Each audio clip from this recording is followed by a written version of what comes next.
Welcome, everyone.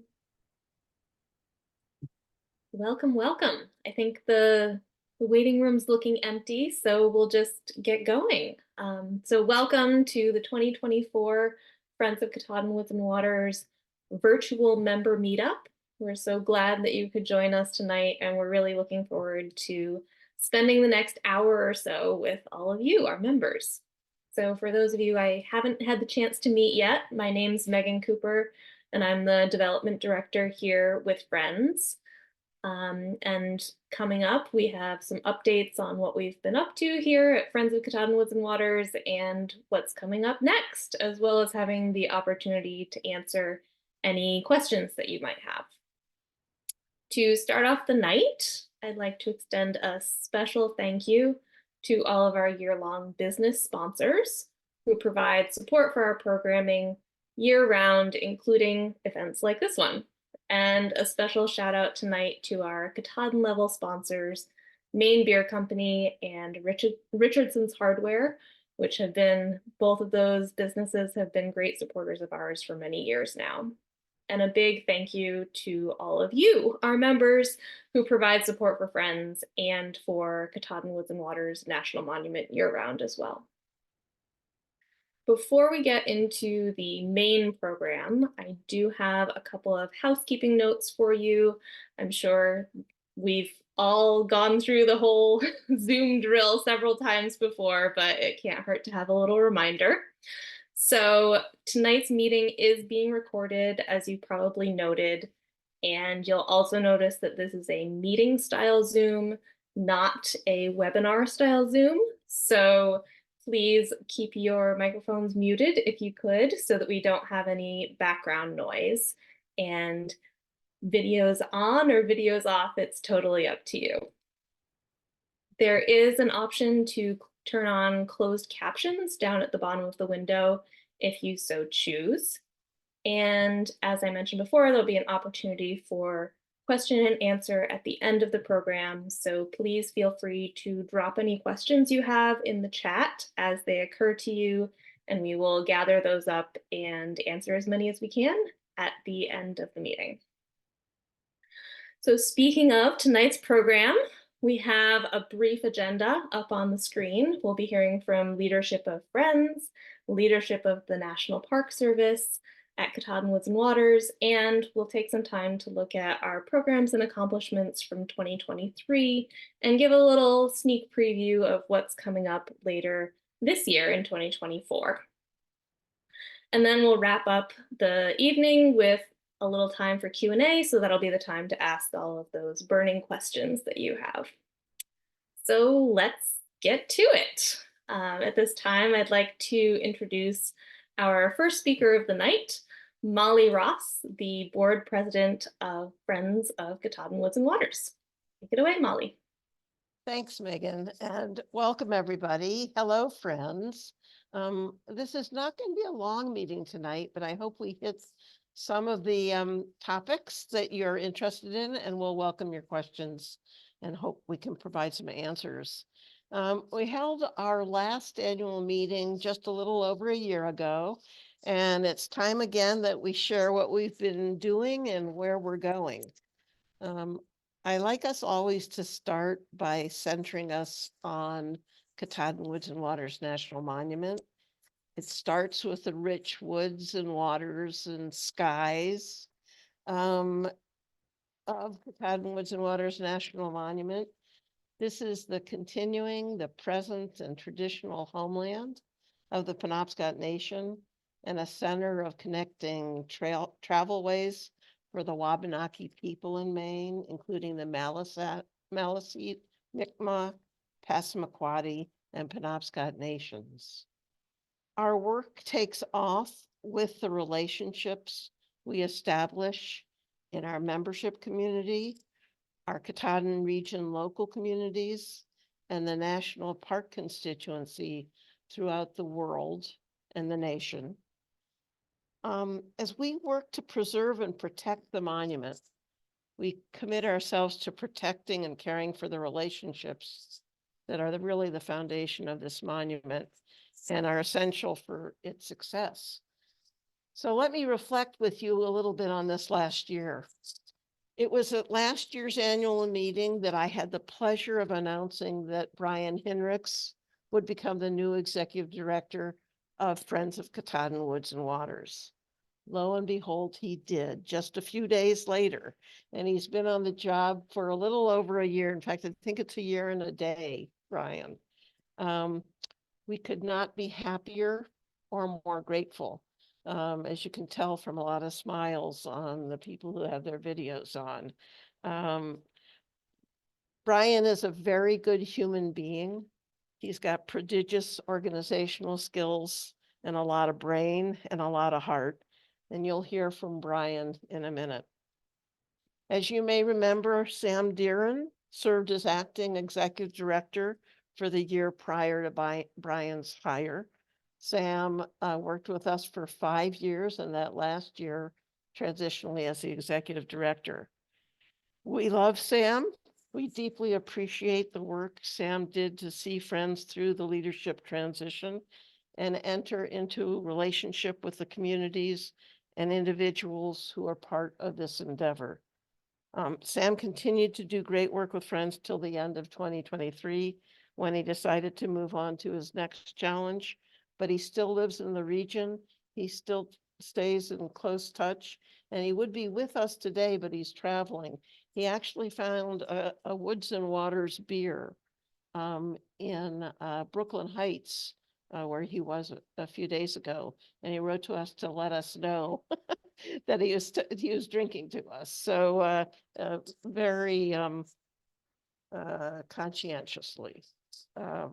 So those are transitions, but still continuing relationships. We also added 2 new members to our board during this last year. James Francis Sr., who many of you may know as the Director of Cultural and Historic Preservation for the Penobscot Nation, and Dan Wenk, who retired as the Park Service's Superintendent of Yellowstone in his last position with the Park Service.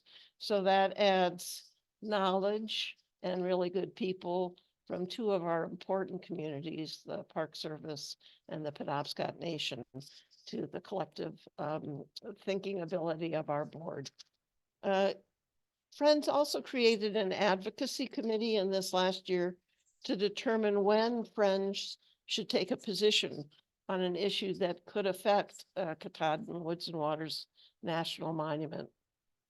As the Friends of Katahdin Woods and Waters are dedicated to building community and bringing people together in support of preserving and protecting this amazing natural and cultural landscape, we do want to focus our energies on issues, on a narrow set of issues in advocacy, those that address critical threats to monument lands, that enhance monument access. We'd like to be active in that kind of an issue.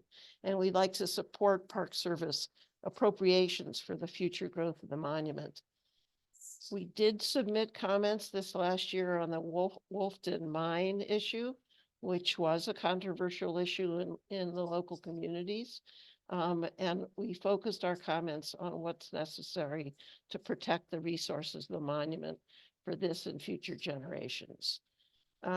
We are also excited to support legislation that was introduced just last week in Congress by Senator King that would provide the Park Service the ability to acquire land from willing sellers for an access route from the Millinocket area, would also help the Park Service acquire property for administrative offices and visitor uses when they find an appropriate property outside the boundary of the monument, but in the vicinity of the monument.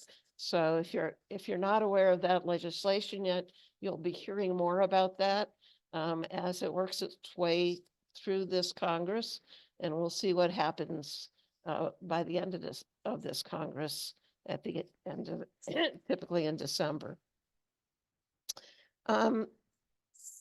We do want to focus on members and membership this year. I see that we have 22 participants right now.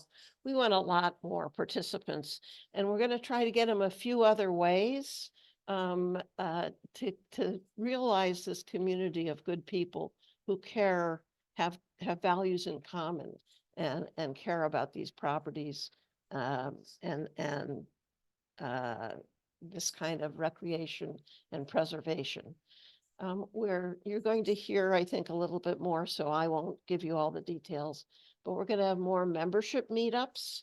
I had the pleasure of sitting at the Freiburg Fair last October. I intend to do it again this year for all 8 days. And I hope we're going to be at some other places so we could be spreading the word and also meeting people and talking to them about what there is to do at the National Monument. So Brian Hinrichs now is going to take over and tell you about some of the things that have taken a lot of our energy that, as I reflect on the last year, would have been big parts of my reflections. But Brian can tell you about them very, very well. And so I'd like to turn that over to him at this time. Brian, thank you. Um, Thank you so much, Molly. Nice to see everybody on this call. As Molly mentioned, today marks almost exactly 1 year on the job with Friends of Katahdin Woods and Waters. 1 year in, and I feel very lucky to have landed with this organization and this group of people at such an exciting time. Before I dive in, I want to express thanks to Molly, to our board of directors, and to our incredible staff, Megan Cooper, Kayla Rush, Ruger Pearson, Elise Goplerud, and Sarah Andre. This is a great team to be on, and you'll be hearing from everyone tonight. I'd also like to thank Mark Wimmer and the entire team over at the National Park Service in Patton, as well as our community partners and our Friends members who have reached out and shared ideas, stories, and perspectives this year. So that's where I'm going to start. This year has included a lot of listening and learning, and not just because I've been new, but with my as a new executive director with this great organization and entrusted really with stewarding such a significant relationship with the National Park Service, my education started on the land and really have wanted to prioritize getting to know the monument. And it's been a joy to explore Katahdin Woods and Waters with my colleagues and with my family to begin to understand its beauty, its history, and its quirks. I have a lot more to go. So if you have any of your favorite hikes, camping tips, any of your favorite adventures, I'm all ears. Um, as Molly maybe mentioned, or maybe you didn't, Friends has been deeply engaged in a robust strategic planning effort this year. That began with a series of community interviews and listening sessions last fall, board retreats through the winter, and a member survey in February and March. In all of this listening, while there were diverse opinions, I also heard a lot of common ground. First, people clearly cherish this place because of its rugged character, not in spite of it. Though we all would welcome a slightly smoother ride on monument roads and a few more well-placed signs, and we have more to say on that soon. Second, we heard a lot of growing optimism about the future of the Katahdin region communities, thanks in no small part to the free educational outreach programs offered by Friends and the Katahdin Learning Project, with over 3,000 student interactions last year alone. And third, there's excitement around what it means to welcome future monument visitors through Dagaga Bimok Contact Station and the implications for our collective understanding of the past, present, and future of Wabanaki nations on this land. Our planning process is still active, and we appreciate all of you who lent your voice to surveys and listening sessions up to this point. We can't wait to make our new 3-year plan public in early summer. So no story of the last 12 months would be complete without celebrating the launch of the A Monumental Welcome campaign 1 year ago. So that was a fun, I think, second or third week on the job. We announced an ambitious $35 million campaign. We are now at $30 million towards our goal. And this slide captures the progress on one of the campaign's priorities, funding the construction of Dagaga Bimok Contact Station. Dagaga Bimuk is a Penobscot language word that translates to as far as one can see. As you have hopefully read by now, this project is imbued from start to finish with the perspectives of our collaborators on a Wabanaki Advisory Board, including representatives from the 4 tribal nations in what is today known as Maine, the Halton Band of Maliseet Indians, Mi'kmaq Nation, the Passamaquoddy Tribe, and Penobscot Nation. The design process was collaborative between Elliottsville Foundation, the Wabanaki Advisory Board, and Saunders Architecture of Norway, and the results are stunning, as is the huge progress on construction that we saw in 2023, as evidenced by these 2 photos, not even a full year apart. Dagaga Bimuk sits atop Lookout Mountain, and we're getting really excited to welcome visitors later this summer. Thank you to all of our campaign supporters. Sarah, if you go to the next slide, I'll just mention that inside the building, you'll experience exhibits and artistry that lead with a Wabanaki perspective on the lands, skies, and waters of the monument, with Jennifer Neptune of the Penobscot Nation serving as lead exhibit writer. This will also be a place, really, if you are in the monument or thinking about exploring the monument, this is a place where you can come and learn about the land, speak with a ranger, get to know the Park Service, and really feel empowered to go out into this landscape with new knowledge. And it's exciting to think about what this will mean for visitation to the monument, what it will mean about accessibility to the monument. There are accessible paths surrounding Dagaga Bimuk, as well as an eastern lookout that is a destination unto itself. So you'll hear a little bit more about the grand opening in a later slide, but for now, I'll move on to another aspect of the Monumental Welcome campaign, park priority projects. So the Monumental Welcome campaign has afforded friends the opportunity to support the National Park Service as it undertakes significant park priority projects. I'm pleased to share that we granted the National Park Service $2.7 million for these projects last year that will have a deep impact for generations to come. These projects will improve visitor experience, allow the National Park Service to plan for the future, and enhance our understanding of the natural resources within the monument. Superintendent Mark Wimmer will share more in his comments in just a moment, but I've highlighted a few of the projects here: surveying populations of threatened Canada lynx, road improvements, and a redesign of the Loop Road lookout. If you hopefully read our wonderful e-news every month, we've been featuring different park projects in each of the e-news since December, and it's going to be really fun tracking progress on all of these projects and more in the coming years as they come to fruition.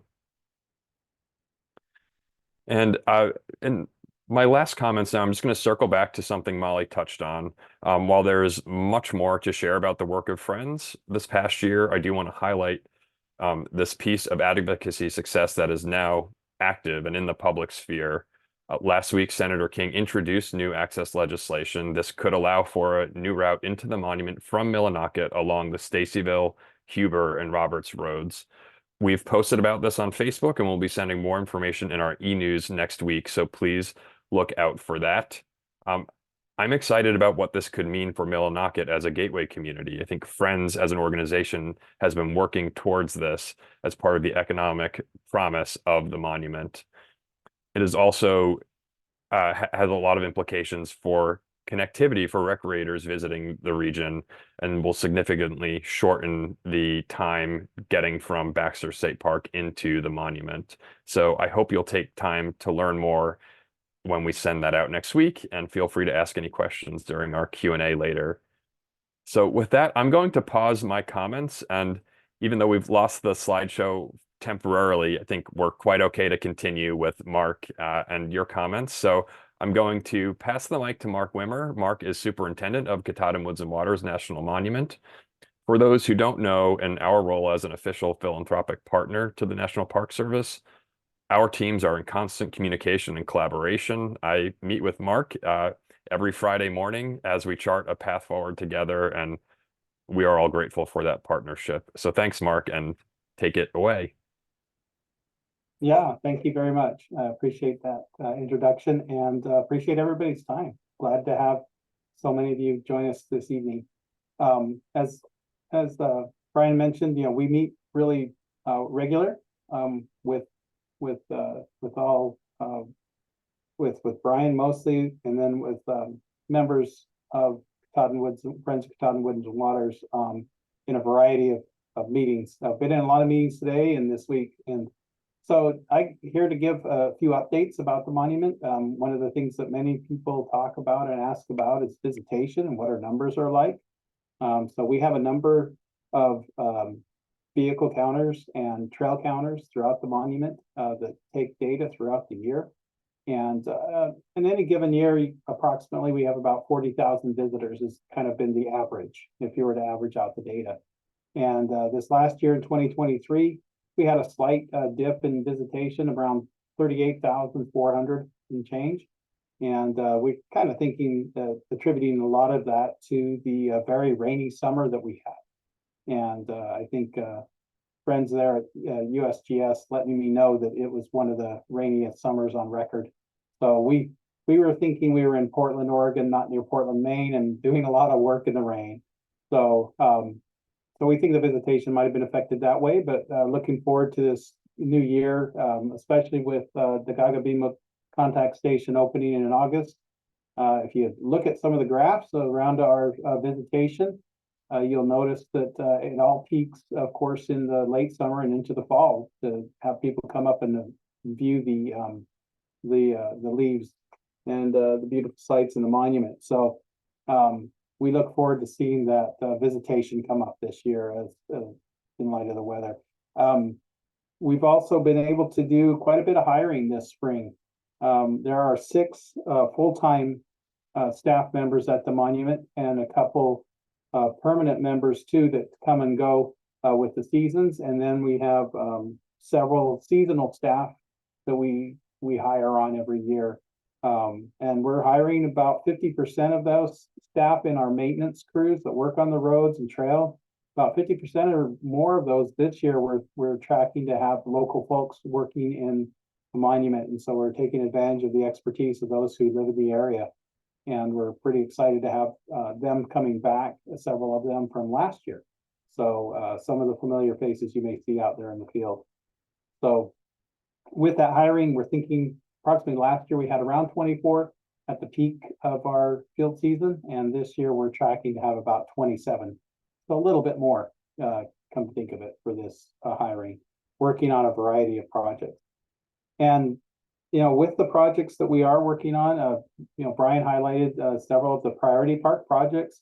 We're grateful to the Friends of Katahdin Woods and Waters in this capital campaign for providing funding for so many projects. And some of the ones that we're working on this year that have received a little bit of attention and helped us also leverage some of those funds to get more funding from other sources are around recovery of Atlantic salmon habitat in the Penobscot River watershed of the East Branch. And so we're doing a lot of work around culverts and bridges to make them better for passage for salmon who may be spawning in those areas, and to improve habitat overall to keep the cool waters flowing into the East Branch of the Penobscot. It also helps brook trout as well. So we're going to continue to do that work, and we're grateful to be able to receive funds from a variety of sources to do that. We have over 500 to 600 culverts on the monument that need to be attended to, and so we've got a lot of work there. And if we can keep those cool waters flowing, we'll continue to improve the habitat. And other projects we're doing too is around some of our areas of high visitation, or we have infrastructure and campgrounds, places where people want to be.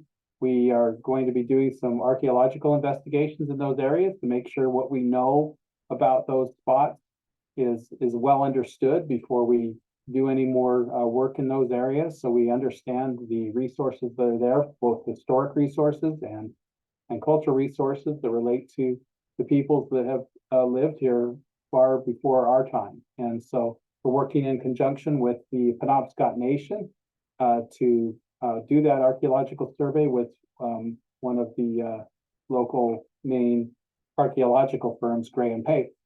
And excited about that. That's going to be a project that has both funding from the National Park Service paired up with funding from the Friends of Katahdin Woods and Waters. Gives us a lot of leverage to do a lot of great work in one contract rather than dicing it up into several. So we're pretty excited about that one too. And as everyone always wants to talk about roads and trails, we've got funding in priority park projects for keeping our roads and trails open. We had a lot of those storms. Fortunately, in general, a lot of the storms from last year did not affect the roads too adversely. We do have a few places we need to put in some gravel and smooth it out before we open the gates. May 24th is our target date to open the gates for the Loop Road and the North Gate up there by Mattagamon. I think those are some of the main points I wanted to cover tonight, and look forward to hearing thoughts and questions later on in the call. So I'll turn it back to Brian. Thank you.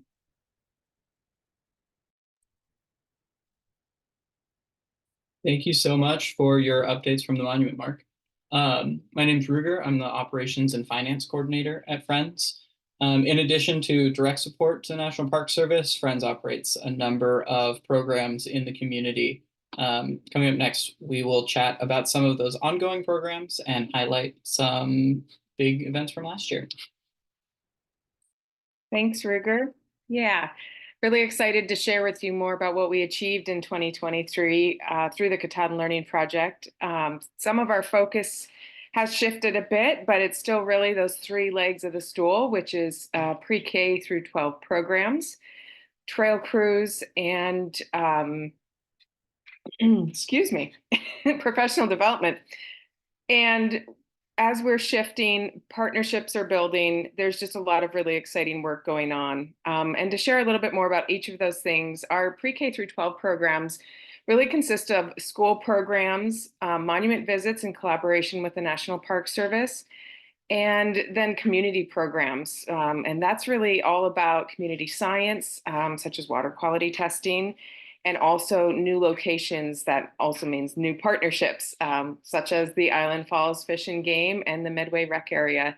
So we're getting closer to schools, and we're able to reduce some barriers and offer additional access to groups that sometimes can't make it as far. The Ancestral Lands Trail crew, the crew that we're supporting this year, it's looked a little different every single year. And as their relationship has grown with the National Park Service, we're showing up in a way that just, how can we help? What can we do? So we're really excited this year to work on some scheduling, to offer support when we can, and to be with them when we can, when it's helpful. Professional development, you'll hear more about that coming up. Our annual teacher camp is really what sums that all up. But for now, I will introduce you, if you don't know her, to Elise. She's the education coordinator here at Friends, and she's going to tell you some of those details and really great stories that we've experienced over the last year. Awesome. Thanks so much, Kayla. Again, my name is Elise, and I'm the education coordinator for Friends. Yeah, we wanted to share with you a couple photos that really highlight the KLP programs that we did in 2023. So Sarah, if we can go to the next slide, I wanted to begin by talking about our collaborative programs, which you see right here. Collaboration is a big part of our values here at Friends. We know that it builds strong programs, and it also builds strong communities. One of the best examples of our collaboration is through the Katahdin Region Outdoor Collective, which we affectionately call K-Rock. This group emerged out of the Working Communities Challenge, and it's made up of a bunch of different local nonprofits, individuals, businesses, and government organizations. But what we all have in common is that we have a shared belief in the impact outdoor experiences can have on youth and the future vitality of the Katahdin region. Some of the organizations that are currently participating in K-Rock, in addition to us, are the Outdoor Sport Institute, the Millinocket Memorial Library, the Katahdin Gear Library, the Katahdin Collaborative, and we're still expanding. Last summer, we piloted a collaborative summer program series aimed at getting more teenagers outside. With K-Rock, we took these students to the furthest north, south, east, and west parts of the Katahdin region on trails, bikes, and boats. A highlight being an overnight camping trip at Lunksoos, which Friends donated to Katahdin Woods and Waters a couple years ago. And during that trip, we all summited Barnard Mountain. In this photo here, this was taken just after a multi-day canoe trip on the west branch of the Penobscot River. We were all stoked we got ice cream right after this photo was taken, so very happy kids. On these trips, the kids were able to see many different types of protected land here in the Katahdin region, and they also learned how these different agencies protect the properties. Students developed outdoor skills that they may not have learned elsewhere, but more importantly, they were able to connect to nature and their communities in different ways. To quote one of our participants in this photo, it just feels really, really good to be out here in the wild. I'm gonna turn over to Kayla for the next one. I love that quote, Elise. It's one of my favorites. Just to come back to teacher camp real quickly and tell you a little bit about 2023, our focus was on Wabanaki studies in LD 291. And for those not familiar, that's defined as an act to require teaching of Maine Native American history and culture in Maine schools. And so the objective for the day was to demonstrate commitment to Wabanaki communities and truth telling, respond to teacher needs and interests by supporting the integration of LD 291 into classroom instruction, and then to fulfill our mission, KLP's mission, of supporting up to 30 teachers by incorporating place-based learning in their classrooms. And more importantly, we really spent that day on learning and learning. Some people that joined us really helped with that process, were a huge part of the day. Heather Augustine of Wabanaki Reach came and attendees participated in that. And then important conversations and presentations with Nolan Altvader and Angie Reed, our educators. So it was just a really important day for us to be together. And like I said, unlearn, learn, and just come together to work down this path of understanding for not only us, but for the students that we engage with.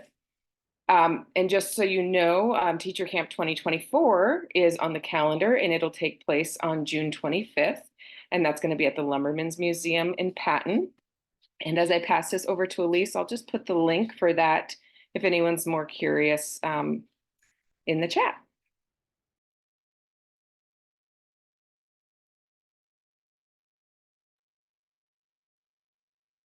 Well, okay. So normally I don't like sharing photos of us doing indoor things because KLP doesn't spend a lot of times indoors. It's like really weird when I walk into a school, but this is a really cool program.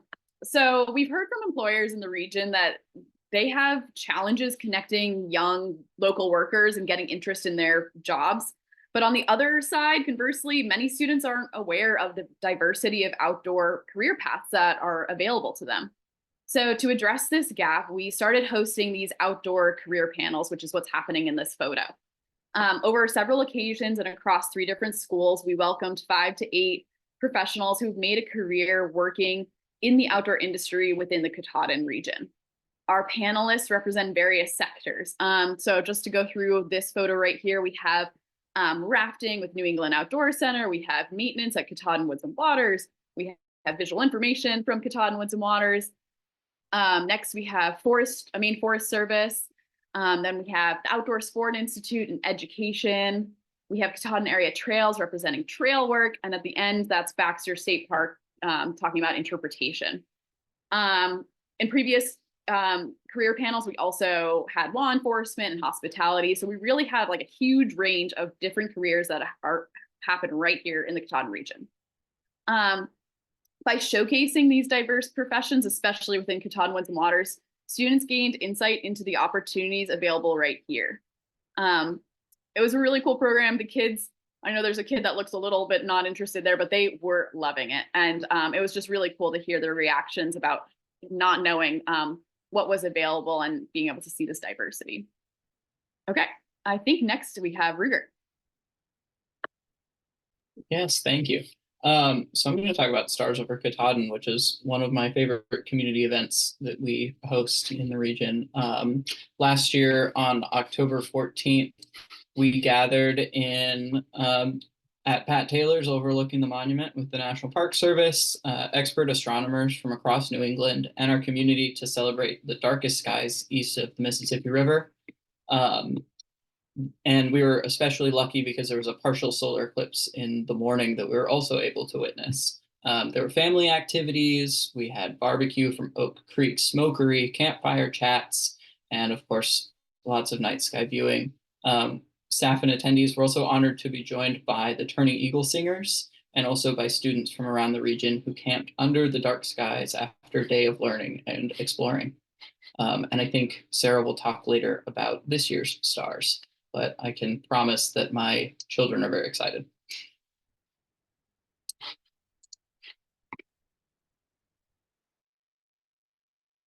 Awesome. So the last thing that we wanted to touch on, so as we celebrate KLP's 8th year, which is kind of hard to believe, but we're really starting to see the long-term impacts of these programs. I hope you all read our fall appeal, but if you didn't, to summarize, you would have learned about a teenager who participated in our K-Rock summer trips. Initially, he was really hesitant and unsure about spending so much time in nature, and he stuck with it. By the end of the summer, he was taking on more leadership roles, and he was really excited when he was asking me, like, how do I get a job like yours?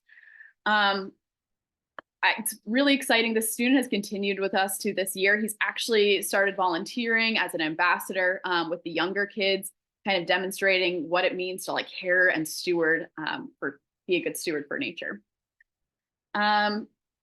He also, I'm just like remembering when we did a mini career panel and just like how excited he was getting talking to Katahdin Woods and Waters Rangers. And Kayla mentioned this to me earlier that, you know, the only thing that he was upset about during that career panel is that he couldn't get started working now, which is pretty cool. We saw a similar success story with a high school intern, Maggie. That's Maggie pictured here. She's teaching a lesson with Ranger Crystal at Lunksoos. Maggie began by attending KLP programs in school. She then volunteered with KLP at Bike Main events. And then last summer, she became our high school intern. We're super excited this summer to be welcoming Maggie back as our place-based educator. This pathway for students to a sustainable future in the outdoor field, it's a really important part of KLP. And looking ahead, we're excited to continue to expand the depth of our programs so more students can be supported throughout their entire school career into young adulthood. We hope to see more students like Maggie and Rory, whose passion is ignited during a KLP program, but ultimately their entire lives are positively influenced. It's a little bit from KLP. I'm going to turn things over to Sarah to continue with some events. Thanks, Elise. And actually, it's me. I'm back again. Just to overview the section. So one of the things that I like best about working with friends over the years has been all the many opportunities that we have to spend time with you, our members, at events throughout the year, creating this sense of community around Katahdin Woods and Waters National Monument. Last August, we had Woods and Waters Day at Shin Pond Village, and it was a little more low-key than usual. A little more low-key than our usual August anniversary celebration, but we have a lot in store for 2024. And now I will turn things over to Sarah Andre, our development coordinator, to tell you a little bit more about what's going on with our events in 2024. Yeah, let's hope that I can talk and manage slides at the same time, everybody. So very excited for the first slide here. These events are something new that we're doing this year. This is in response to hearing from members that they'd love to make it up and, you know, attend some of our events. But, you know, if you only have 2 events a year and it's several hour drive, it just might not fit in your calendar. So we're going on the road this month and we're going to meet with you in 3 different locations around the state. So next week we'll be in Millinocket at the Knife Edge Brewing. will be in Brewer the following week for Bangor area folks, and then in Southern Maine at Maine Beer Company in Freeport on the 28th. Just note that the Brewer one is a lunchtime. The other two are like happy hour. And the registration links for those have been in our communications the past couple weeks. Also, you can find them on our website or just email us if you need more info. Yeah, so Megan said that the Woods and Waters Day last year was low key. This year's Woods and Waters Day and the grand opening of KWW contact station is going to be high key. It's going to be really fun, super exciting. As Brian and Mark both talked about, the improvements to the monument and the Welcome Center in particular, they're creating such a buzz, and we just cannot wait to share that with everybody. So there will be a private ceremony in the morning on August 17th. This will be the day of the grand opening, and then the public will be welcome starting at 2 p.m. And then I can't remember if we have a slide. Yes, for Woods and Waters Day. This will be at the New England Outdoor Center in Millinocket. It will be very much as you see depicted in this picture here, under the tent, in front of the lake, live music, great food, great company, and we will have a link to register for that pretty soon. So just save the date for now.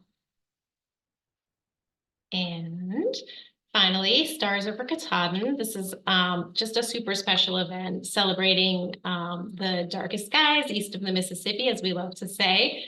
Here you can see some shots from last year. This is not an altered photo. This is what you can see up above the monument. This year we will be up in Patton at the Lumbermen's Museum. So not inside the monument, but that does make the event a little more accessible. And we, of course, encourage folks to make a weekend out of it. And you can still camp in the monument at that time of year. So again, reach out to us if you have any questions about that. But save the date for now. And with that, I think that I will stop sharing screen. And we will move into the Q&A portion. So I don't know if, Megan, do you want to just? Yeah, we had a question come in over the chat, and feel free to drop any other questions you might have when they occur to you. But we can start with this question from Lance, and Molly, Brian, Mark, feel free, whoever you want to answer it. But Lance asked, what's happening with the Trust for Public Land purchase on the south side of the monument? News releases suggested that some of the lands might become part of the monument. Is this related to the recent legislation introduced by Senator King for improved access from Millinocket? Yes. Brian or Mark, you want to take it? I'm happy to jump in as you Sure, wish. I can take a first stab at it here, and then Molly, if you want, and Mark want to fill out the details. But yes, they're absolutely connected. So it's about 31,500 acres immediately south of the monument, almost all the way down to Millinocket, that Trust for Public Land purchased last year and announced, I'm sorry, in 2022, and then announced in 2023 that approximately 30,000 acres of that parcel is going to be returned to the Penobscot Nation, but that as part of their larger vision was to create a southern route from Millinocket into the monument across that land.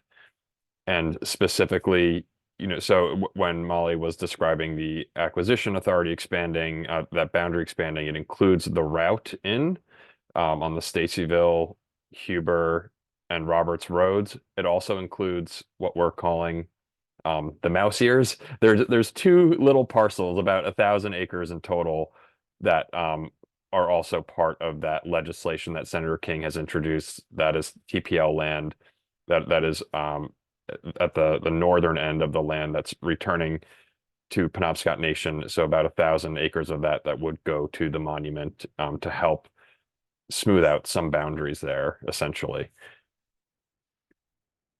Molly and Mark, do you want to add any clarifications? I think he covered it. Okay. I can add a little bit more.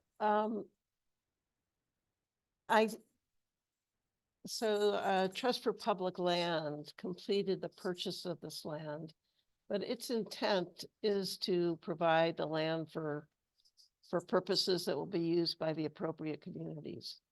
And this land abuts Katahdin Woods and Waters National Monument. Some of you have been in the community that helped to push for the establishment of Katahdin Woods and Waters National Monument. I see familiar names here. And you may remember that there was an original 150,000 acre rectangle that was kind of the boundary goal of the Quimby family, and that the Park Service thought of as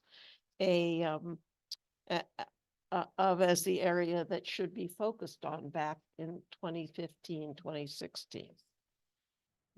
Almost 90,000 acres of that original 150,000 acre rectangle that's bisected by the east branch of the Penobscot River, almost 90,000 acres was acquired by the Quimby family and donated to become Katahdin Woods and Waters National Monument, established by President Obama in 2016.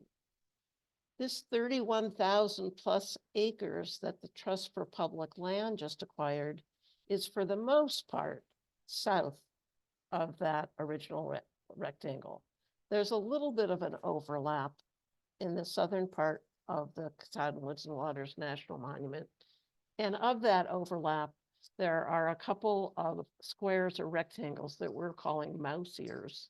If you look at the map, the two northernmost boxes on the legislative map. And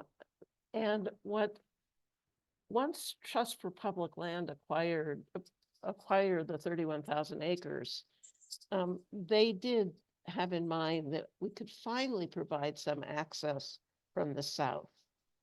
I think a lot of people thought that Millinocket and East Millinocket would want to benefit from this new national monument land, but there was not an official public entrance on the southern side. There were logging roads that a lot of locals know about, but these weren't public roads that the Park Service could invite the public to use to enter the monument. So many of you know that the principal entrances have been Swiftbrook Road and some roads on the north side. So Trust for Public Land this year has identified with Senator King's office road corridors, as Brian has said, that would work really well from, especially from the Millinocket area. That land would have to be acquired by the Park Service, and it can only be acquired if the seller is willing to sell it. There's no eminent domain authorized by this legislation. People always worry that the government's going to take their land. There's no taking of land by the government authorized by this legislation. It's willing selling. But I think we all feel very hopeful that given what Trust for Public Land has said, that this would work out, and so it's a possible future for access from the south. That legislation also provides a little bit, as introduced, some other authorities, makes clear that you can take fiddleheads for your personal use and consumption. And as I said before, the Park Service desperately needs some headquarters and other administrative maintenance yard facilities.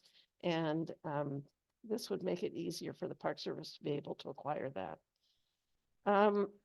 So the Trust for Public Land acquisition is a really good one. And they are talking with the Penobscot Nation. And I think there are very exciting possibilities for this whole area to have owners that care a lot about the land, that care about telling the stories of the land, that care about recreation on the land, and care about making relationships better and richer. So all I can say on that is stay tuned, because there are players who have to make their own determinations on all those things, and I would not speak for anyone else. I just say I'm very optimistic that this is going to be a leader in the nation for building good relationships among those communities.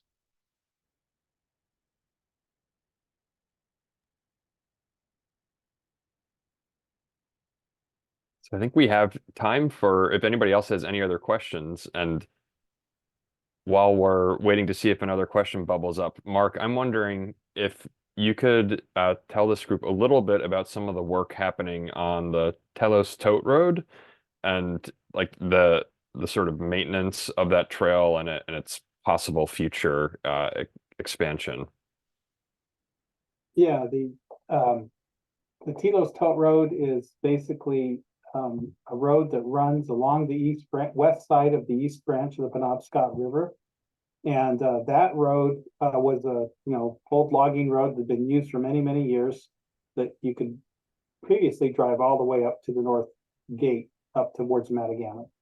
And over the years, for a variety of reasons, different bridges and roads have deteriorated over time and been closed. And so the National Park Service put in for some funding to get the Telos Tote Road open as a trail for people to enjoy. And so Christopher Loft, our facility manager at Katahdin Woods and Waters National Monument, is working with the Maine Conservation Corps and some of our seasonal staff to keep work on that road, to open it up. Some of the trees that have come down over the years, cleaning that up, and then also making sure drainages are working properly. And they're starting to train those workers this week. And we'll be working throughout the summer up there. Maine Conservation Corps coming in a few weeks later to do the trail work with our crew. And so they'll be working there throughout the summer to make that trail more accessible, and also, to build it up so it'll be a great asset to us for years to come. So pretty excited to have that opening up, and it's a beautiful trail. A lot of great vistas and views of the river as you go up it. Great, thanks, Mark. And this is another question that I think for you, Mark. What are the plans for detailed botanical surveys and bird surveys? Yeah, we have several things that have been going on. In the last few years, the state of Maine has been doing a lot of vegetation mapping for us in the Saboas unit. They finished that up a few years ago, but this last summer they went out to what's known as the TFG parcel. If you follow all the different parcels that were put together over the years, it's up on the northern end around Big Spring Brook in that area, and they completed a lot of the vegetation surveys so we can get a better picture of all the vegetation in the area. It's kind of like an inventory, when you receive land to try to figure out what's there. There's a lot of great information that Elliottsville Foundation provided to us, and we're filling in some of those gaps, and then also doing monitoring to find out how has the vegetation changed in this short time. And also we have researchers coming in, that one in particular from Dartmouth, who's been doing work on a PhD around acoustic monitoring of birds and also bats, and then some of their prey base by moths, seeing what the moth population is doing.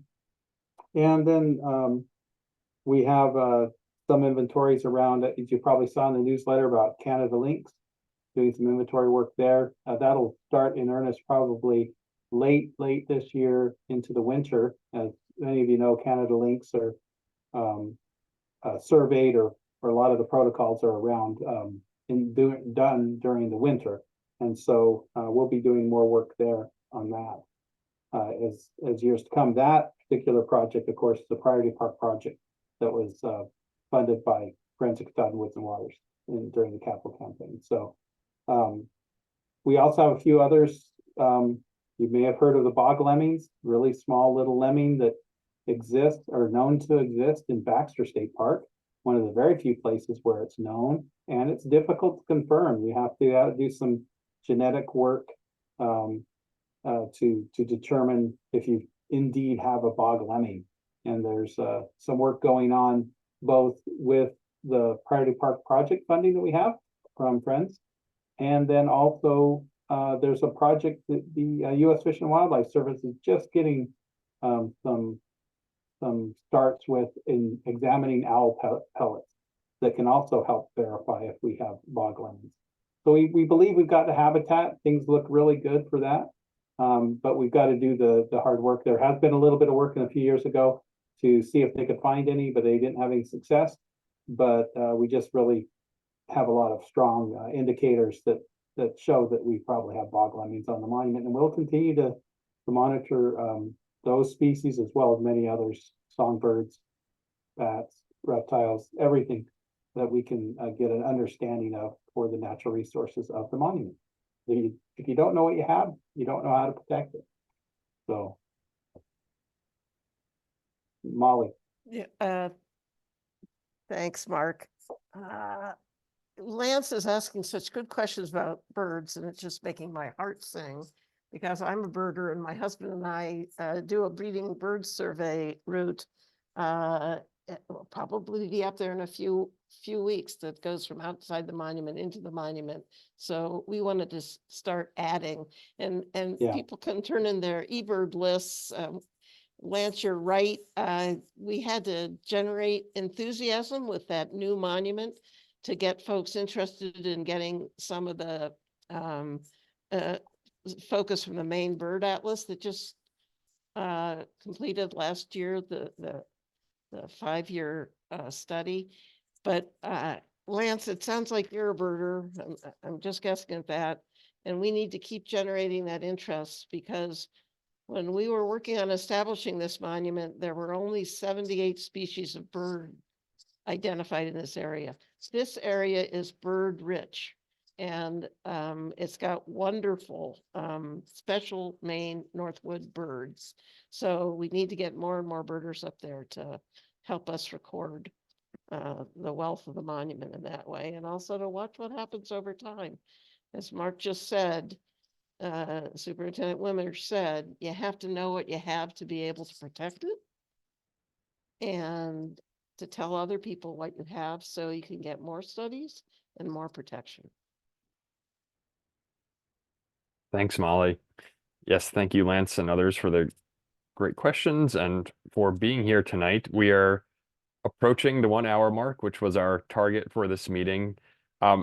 Please know that all of us at Friends, on our board, our staff, we are always welcome to talk more about all things monument. I also want to encourage everybody, if you haven't visited the NPS website for Katahdin Woods and Waters National Monument, it has evolved significantly over the last year. There's a wealth of great information there for you to plan your visits. Gates will swing open on May 24th, which we are very excited about. So thank you, Mark, and your team for working hard to get things ready. Once again, a thank you. I hope everybody can join us at one of our upcoming in-person member meetups. It'll be a little bit like this, but with pizza and beer. Again, Millinocket is May 14th, then we're in Brewer on the 21st, and in Freeport on May 28th.